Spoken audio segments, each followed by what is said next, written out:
Radio Tisnef. On rappelle nos amis auditeurs que عملية التبرع بالدم aujourd'hui, il n'y a aucun risque.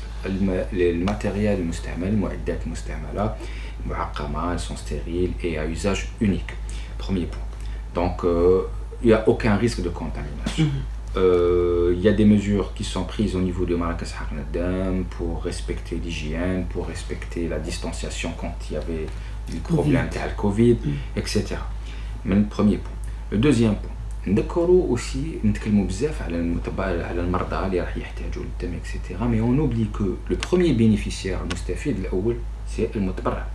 المتبرع qui تقدم لمركز حقن الدم, il va être examiné par un médecin, donc il va faire une consultation médicale, il va faire un contrôle sur sa santé et déjà cette étape va permettre parfois de diagnostiquer مرض que le متبرع ما كانش على باله. On va citer par exemple une élévation de la tension artérielle. Non, ce sera une occasion de détecter ça ou de contrôler ça. Aussi, après عملية التبرع بالدم, le sang qui va être prélevé va être examiné. Donc ça veut dire qu'il y aura des analyses qui vont être faites على الدم تاعو إلا كان يحتوي على فيروسات ولا بكتيريات تتنقل على الدم.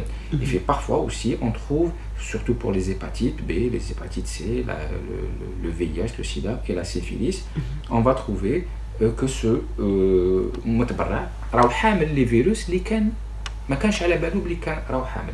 Et vous savez qu'en médecine, quand le diagnostic il est fait مبكر, يعني d'une phase précoce, la prise en charge elle est précoce et le taux de guérison il est élevé. Donc ça. Sur le plan santé lui-même, le متبرع quand il va donner son sang, il va renouveler الخلايا الدموية تاعو, ce qui va donner un achat supplémentaire. Sur le plan recherche, beaucoup d'études au jour d'aujourd'hui internationales prouvent que التبرع بالدم المنتظم va réduire les cancers du sang, va réduire les AVC, va réduire aussi نسبة الحديد في الدم, donc qui a un impact quand elle est élevée sur الكبدة. Donc sur les bienfaits de la santé du متبرع, il y a des effets qui sont là et qui sont prouvés au jour d'aujourd'hui. بلي عملية التبرع بالدم بانتظام راح تحميه من أمراض. راديو تسنف.